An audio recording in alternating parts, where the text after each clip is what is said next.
മഞ്ചേരി കോഴിക്കോട് പാതയിൽ സഞ്ചരിക്കുന്ന ബസ്സിലെ തൊഴിലാളികളുടെ സംഗമം ഡിസംബർ 25-ന് നടക്കും. മഞ്ചേരി ജയശ്രീ ഓഡിറ്റോറിയത്തിൽ വെച്ചാണ് സംഗമം ഒരുക്കുക.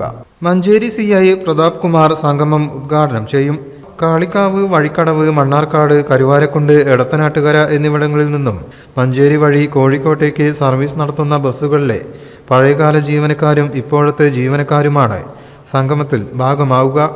ജോലിക്കിടെ അപകടത്തിൽ പരിക്ക് പറ്റി ചികിത്സയിൽ കഴിയുന്ന ജീവനക്കാരെ സഹായിക്കാനും മരണപ്പെട്ടുപോയ ജീവനക്കാരുടെ കുടുംബത്തെ സഹായിക്കാനുമായി സൊസൈറ്റി രൂപീകരിക്കുക എന്നതാണ് സംഗമത്തിന്റെ ലക്ഷ്യം. കൂട്ടായ്മ ചെയർമാൻ അലവി കുരിക്കൽ പരിപാടിയിൽ അധ്യക്ഷനാകും.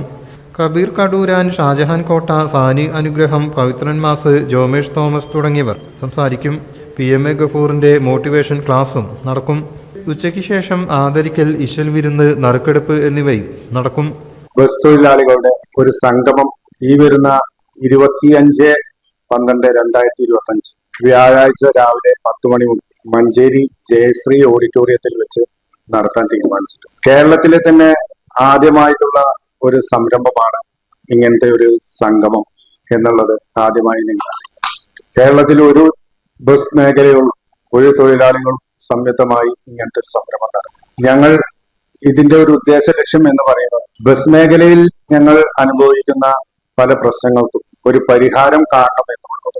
അതുപോലെ തന്നെ ബസ് മേഖലയിൽ ഒരുപാട് തൊഴിലാളികൾ ഇപ്പോഴത്തെ സാഹചര്യം കൊണ്ട് സാമ്പത്തികമായി പിന്നാക്കം നിൽക്കുന്ന ഒരു സാഹചര്യം കൂടി നിലവിൽ വന്നിരിക്കും.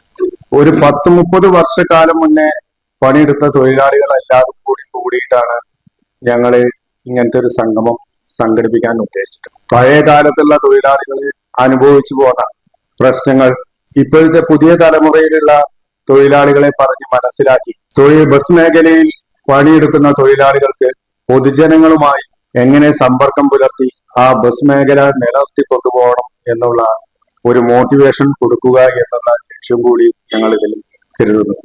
ഷിഹാബുദ്ദീൻ പൂളാസ്, P. രഞ്ജിത്ത്, അലവി കുരിക്കൽ, കബീർ കടൂരാൻ, സമീർ നടുവൻതൊടി, ജമാൽ പൂളാസ് എന്നിവർ വാർത്താ സമ്മേളനത്തിൽ സംബന്ധിച്ചു. News bureau, Malappuram.